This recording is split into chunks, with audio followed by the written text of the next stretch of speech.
Có xây clip đâu. Cảm ơn nha, cảm ơn anh bạn nha, bởi vì anh bạn đã để tôi đi trước.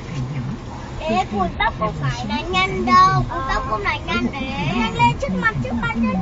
Rồi luôn, anh bạn chân đấy đi nhanh à? Anh bạn giúp mình bây giờ, anh bạn vượt trước mình.